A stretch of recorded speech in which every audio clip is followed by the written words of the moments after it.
안녕하세요. 눈팅만 하던 이 게시판에 제가 글을 쓰게 될 줄은 몰랐네요. 저는 5개월 전 결혼 약속한 사람과 파혼한 29살 여자입니다. 지금 생각하면 더 진행되기 전에 빨리 파혼하길 너무 다행이란 생각이 들 정도로 시어머니 될 뻔했던 그분 생각만 하면 몸서리가 처지네요. 신상 문제도 있어 많은 이야기들을 다 풀었을 순 없고 딱 그 남자와 예비 시모와 있었던 일들만 써보겠습니다. 주작이라고 하실 분들도 있으실 텐데 실화 맞고요.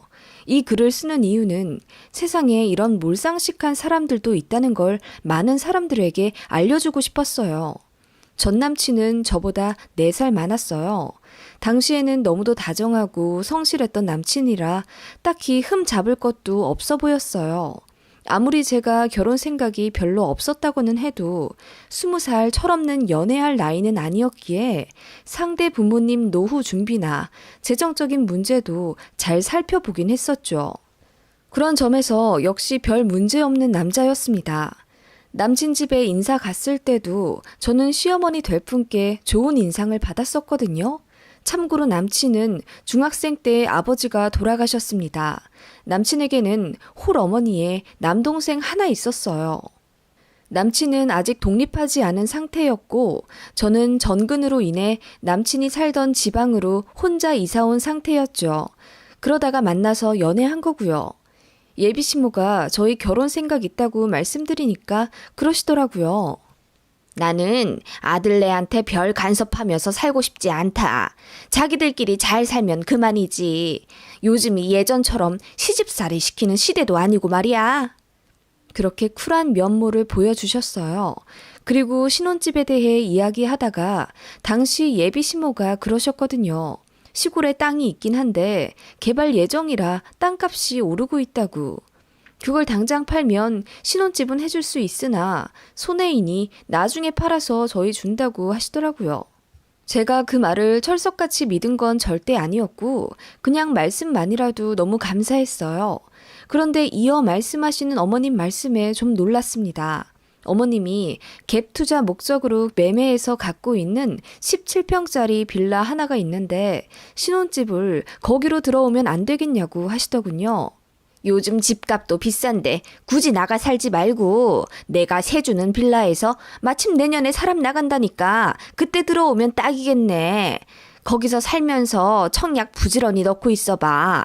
괜찮은데 당첨되면 내가 그때는 땅을 팔아서라도 돈을 좀 해줄 테니까. 응? 어머님이 말씀하신 그 빌라는 시댁이랑 걸어서 거의 2분 거리였어요. 어머님 댁은 아파트였고 그 길 건너 빌라 골목에 있는 집이었어요. 왕복 4차선 도로에 횡단보도 하나만 건너가면 되는. 어머님 말씀만 들으면 거의 반합가나 마찬가지인 것 같은 느낌? 그랬습니다. 괜히 딴 데 돈 쓰지 말고 거기 들어와 살으라고요. 저는 좀 당황스럽긴 했지만 생각해 본다고 말씀드리고 저희 부모님께 이 얘기를 말씀드렸더니 어머니가 특히 반대하시더라고요. 우리도 돈이 없는 것도 아닌데 적당히 서로 돈 부담해서 처음부터 그럴듯한 아파트 들어가 살았으면 좋겠다고 하셨거든요. 저희 엄마 입장은 신부인 저희 쪽이 집값을 조금 더 부담하더라도 제가 괜찮은 아파트에서 시작하길 바라셨습니다. 저희 부모님이 단칸방에서 시작하신 후 자수성가해서 지금 50평대 자가 아파트에서 살고 계시는데 결혼 초에 너무 힘들었던 기억이 있어서 딸인 저는 그런 고생을 안 했으면 하는 바람이셨어요. 물론 17평이 작지는 않지만 어머님은 시댁이랑 너무 가까운 것도 그렇고 게다가 그렇게 가깝게 살아야 하는 거라면 시어머니가 어떠신 분인지 제대로 좀 알고 이래저래 조금 더 고민한 후 결정하길 바라셨어요. 하지만 예비 시모의 입장은 강경했습니다. 신혼부부가 뭐하러 처음부터 좋은 아파트에서 사냐는 것입니다. 나중에 아이 생기면 그때 옮겨도 늦지 않고 정 집이 너무 좁다 싶으면 바로 옆에 시댁 아파트가 있는데 거기에서 같이 살다시피 하면서 애 키우면 서로 좋지 않겠냐는 입장이셨어요. 그런 의견 충돌 때문에 남친이랑도 조금씩 다퉜고 이 결혼 정말 진행해도 되나 하는 생각이 스물스물 들 때였어요. 예비 시모가 할 말이 있으니 저만 따로 봤으면 좋겠다며 제 직장까지 찾아오셨습니다. 부랴부랴 일 정리하고 급하게 내려갔더니 어머님이 제 차에서 얘기하자고 하시더군요. 제가 카페로 모시겠다고 하니 버럭 화를 내시면서 곧 결혼할 애가 이렇게 돈을 물 쓰듯 펑펑 써야 되겠니? 급한 일이다. 잠깐 얘기만 하면 되니까 어서 차에 타. 이러시길래 기분이 굉장히 상한 채로 차에 탔습니다. 예비 시모가 서둘러 말씀하시더군요.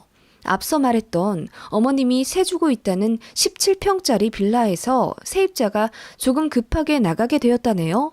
당장 2달 뒤에 나가게 되었다면서 저희 보고 그 집에 빨리 들어오라고 결혼을 재촉하시더라고요.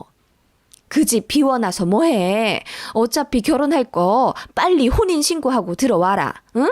괜히 또 다른 세입자 들였다가 타이밍 안 맞아서 붕 뜨면 어떡하니. 어머님, 아무리 그래도 갑자기 그렇게 결혼을 하라고 하시는 건 요즘은 혼인신고 먼저 하는 것쯤은 일도 아니야. 그리고 이렇게 서로 집까지 다 왕래했는데 결혼한 거나 마찬가지지 뭐. 이렇게 된 거 빨리 상견례 잡고 날짜도 잡고 어서 결혼식 올리자. 어머님, 집 때문에 그러시는 거면 그냥 다른 세입자 받으세요. 사실 저희 결혼에 대해 더 이야기도 해야 하고요. 만약 결혼을 진행하게 된다면 저희 보금자리는 알아서 구해볼게요. 둘 다 직장도 탄탄한데 대출이라는 방법도 있고요. 무슨 놈의 대출이야, 대출은. 빚이나 갚아가면서 결혼 생활 하라고? 그건 말도 안 된다. 예비 시모가 갑자기 버럭 화를 내며 무슨 일이 있어도 저희가 그 집에 들어와야 한다고 하시더군요. 이유는 아들 결혼하는데 지원해줄 돈이 없기 때문이시랍니다. 그게 무슨 말이냐고. 지원 안 해주시면 안 해주시는 거지. 꼭 어머님 집에 들어가야 할 이유는 또 뭐냐고 제가 되물었어요. 거의 처음으로 말대꾸 비슷하게 한 것 같습니다. 그 전에는 어머님 기에 눌려서 거의 내내거렸거든요. 지금 생각하면 너무 바보 같긴 하지만 그땐 그랬습니다. 그랬더니 예비 시모가 하시는 말이 집 하나는 해줘야 너도 나를 시애미 취급할 거 아니냐. 요즘 애들 영악해서 시부모가 뭐 안 해주면 대번에 무시한다고 하더라. 어머님, 무슨 그런 말씀을. 그리고 니들 생각해서 하는 말이야. 괜히 돈 쓰지 말고 엄마가 그 집 쓰라고 할 때 써. 거기서 돈 많이 모아서 집 사서 나가면 되잖냐. 응? 시댁도 근처고 얼마나 좋아. 어머님, 근데 저 오빠랑 조금 더 결혼에 대해 얘기를 하고.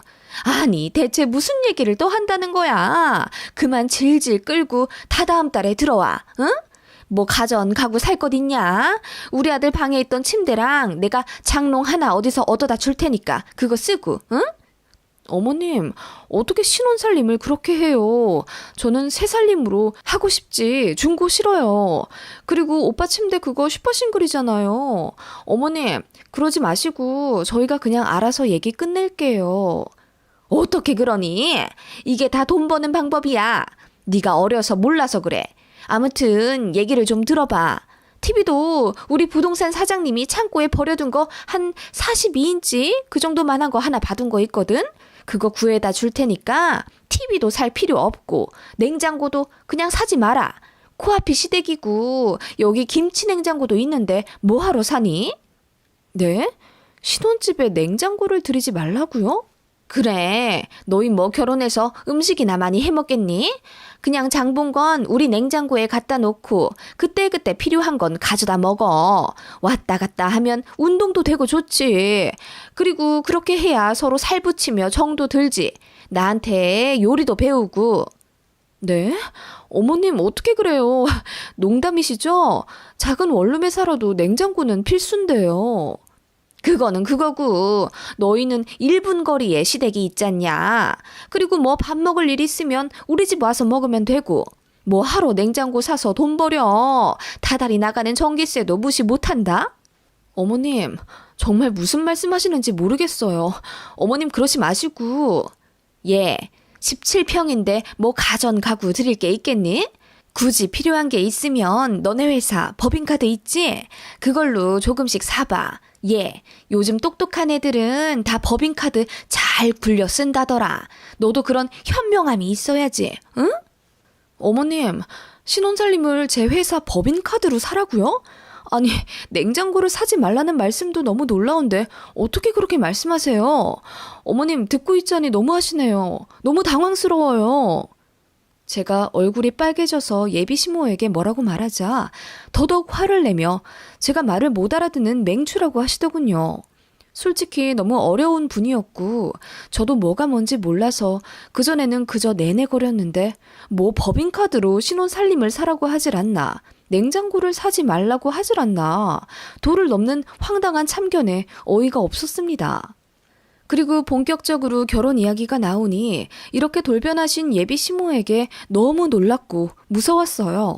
그렇게 도망치듯 차에서 나와서 회사로 올라왔고 바로 남친에게 전화 걸어서 이 사실을 알렸어요.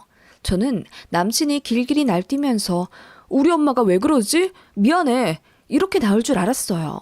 그런데 모든 사실을 차분히 듣던 남친이 뜻밖의 이러는 거예요. 그런데 돈 아껴서 남 주는 것도 아니고 우리 엄마가 다 우리 잘 되라고 그렇게 해주시는 건데 그게 그렇게 고가워? 막말로 너희 집에서 집값 대주실 것도 아니잖아. 뭐? 아니, 다 대주시는 건 당연히 아니지. 그래도 어느 정도는 보태주신다고 했어. 그 부분은 나도 감사하게 생각하고 있고. 그리고 어떻게 우리가 살 곳을 전부 부모님한테 기대? 어느 정도는 대출 받을 생각도 해야지. 나는 대출 싫어. 단 한 번도 빚 있는 상태로 살아본 적이 없어서 무섭기도 하고. 나 살 때 전부 현금으로 낸 거 알잖아. 아니, 그건 그런데 그렇다고 어떻게 요즘 세상에 앞으로 대출을 하나도 안 받을 생각을 해? 아니, 오빠, 그건 그거고 어떻게 신혼집에 냉장고도 안 사냐고. 그게 말이 돼? 신혼집에 모든 걸 다 갖춰야 한다는 고정관념을 좀 버려. 그래, 우리가 뭐 얼마나 밥을 해 먹겠냐. 그리고 코앞이 우리 집인데 뭐 먹을 일 생기면 우리 집 가면 되지. 엄마 말이 영 틀린 것도 아니잖아. 네가 어려서 그런가 본데 돈 아끼려면 다 그렇게 조금씩 참고 불편함 감수하면서 사는 거야. 그리고 우리 엄마 나 없으면 적적하실 텐데 네가 냉장고 핑계로 우리 집 자주 들락날락하면 더 친해지고 정답고 좋지. 뭐? 들을수록 황당한데? 아니, 다 떠나서 그러면 직장 법인카드로 신혼살림을 사라고 하시는 게 오빠는 그럼 말이 된다고 생각해? 걸리면 나더러 깜빵 가라고? 제가 황당해서 소리를 지르며 화를 내자 남친이 본인이 더 버럭 성을 내더라고요. 막무가내였습니다. 다 우리 잘 되라고, 그냥 하신 말이라고. 그리고 본인은 절대로 대출 안 받고 살겠답니다. 사실 남친이 그 전에도 좀 짠돌이끼가 있었어요. 사람 만나면 돈 써야 해서 연애도 안 하고 친구도 잘 안 만나고 살아왔다더군요. 회사에서도 악착같이 돈 아끼면서 사비 내야 하는 회식엔 참여도 안 해서 직장 동료들이랑 살갑게 지내지도 않는다면서. 그때는 왜 그랬는지 그런 게 좋아 보였어요. 술값으로 돈 날리지도 않았고 그런 모습이 건전해 보였거든요. 그러다가 저를 만났고 저한테는 그렇게 돈 아끼지 않았어요. 이 정도로 비상식적인 사람이라면 결혼 생각도 안 했겠죠.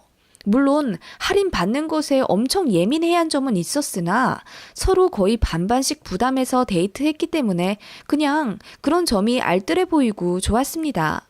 저도 낭비하며 살지 않았고 사회 초년생 때부터 좀 무리해서 적금 든 덕분에 또래보다 두세 배 정도 많이 돈 모아놨습니다.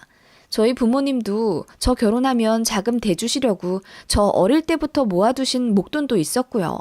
그렇기 때문에 남친의 돈을 보고 만난 건 아니지만 그런 성실함과 경제관념이 마음에 들고 자상한 면이 있어서 결혼을 생각했거든요. 아무튼 그렇게 말꼬리가 길어져 심각하게 다투게 되었고 결혼 얘기 본격적으로 나오기 전의 태도와 너무나도 다른 모습에 실망도 커서 정이 떨어지더라고요. 그리고 그런 시어머니와 평생을 가깝게 지내야 하는데 도저히 그렇게는 못하겠더라고요. 그런 단점을 상쇄할 만큼 남친의 성격이 괜찮지도 않다는 걸 깨달았고요. 그래서 남친에게 전화로 파혼을 선언했어요. 오빠랑 결혼은 안 되겠어. 그만하고 싶어. 뭐?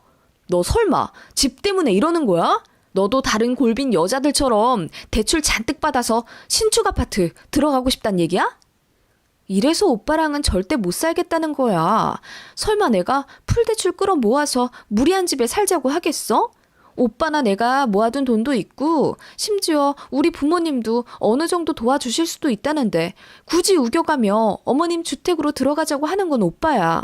게다가 냉장고도 없는 집에서 내가 왜 살아?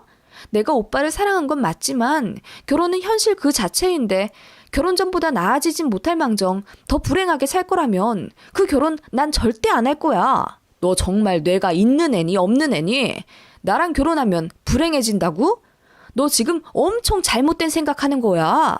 우리 집 시집 오면 아끼고 아껴서 10년, 20년 후에는 남들보다 훨씬 부자가 될 텐데 신혼 때 잠깐 힘든 거 그걸 못 참고 남들처럼 돈 펑펑 쓰고 싶어 한다니. 네가 참 한심하다. 남친은 그렇게 혀를 끌끌 차더니 알겠다고 하더군요. 어이가 없었습니다. 그렇게 저희는 한순간에 파혼하고 헤어졌죠. 그렇게 끝난 줄 알았습니다. 며칠 뒤 새벽 4시 반에 전화가 오더군요. 저는 회사 출근 알람인 줄 알았습니다만 눈 비비고 본 핸드폰 액정화면에 뜬 어머님이라는 세 글자에 소스라치게 놀랐습니다. 받을까 말까 고민하다가 순간 화가 치밀어 오르더라고요. 지금이 몇 시인데 전화를 다 하나 싶어서요. 받아서 무슨 소리 하시는지 드러나 보자 싶더군요. 통화 버튼 누르자마자 벼락같이 호통치는 소리에 잠시 귀청이 떨어져 나갈 뻔했습니다. 네가 뭔데 파혼을 하자 말자 하냐? 어? 지금 몇 시인 줄 아세요? 새벽 4시 반입니다. 너 진짜 후회할 거다. 응? 그리고 너 때문에 그 집 다른 세입자들이 타이밍 놓치고 아까운 새만 날리게 됐어. 네가 책임져라. 네? 제가 책임지라고요? 그게 무슨 말씀이세요? 네가 이렇게 파혼할 줄 알았으면 그 집에 바로 다른 사람 세줄 걸 그랬잖니.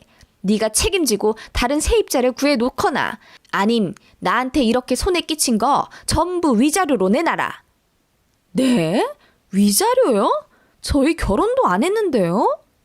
결혼 얘기가 나왔으니 이렇게 된 이상 혼인 빙자 사기지. 고소하려면 고소할 수도 있어. 어디서 되먹지 못한 게 들어와서는. 네, 고소하세요. 마음대로 하세요. 제가 이런 한 장 뱉어야 하는 상황이면 두 말 않고 드릴게요. 대신 저도 무고죄로 고소할 겁니다. 파혼했다고 위자료요? 제가 어이가 없네요. 헛소리 하실 거면 전화 끊으세요. 저 출근해야 하거든요. 저는 그렇게 내뱉고 전화를 끊었어요. 분이 안 삭혀서 바로 잠이 오지도 않더군요. 그대로 전 남친에게 전화를 걸었더니 차단했는지 안 받더라고요. 진짜 황당했습니다. 그러더니 그날 저녁 또 전 예비시모에게 전화가 오더군요. 위자료로 얼마나 생각해 두었냐더군요. 자기는 2천만 원은 받아야겠대요. 저한테 정신적 스트레스를 너무 많이 받아서 지금 거동도 힘들고 부동산 관련해서 손해를 많이 봤다면서 2천 이하로는 합의를 안 해주겠다네요. 제가 지금 뭔 소리를 들은 건지 듣자마자 정신이 멍하더라고요. 일단 전부 녹취했습니다. 전 예비시모가 그러더군요. 2천만 원 안 주면 네 직장에 찾아가서 사람들 앞에서 대자보 들고 시위할 거야. 결혼 빙자 사기 쳤다고. 너 그러면 혼사길 제대로 막히는 거야. 알간? 어떻게 할 거냐? 2천만 원 줄 거냐? 아니면 제대로 개고생 해볼 테냐? 어? 제가 대체 왜 2천만 원을 줘야 하는지 이해가 안 가는데요?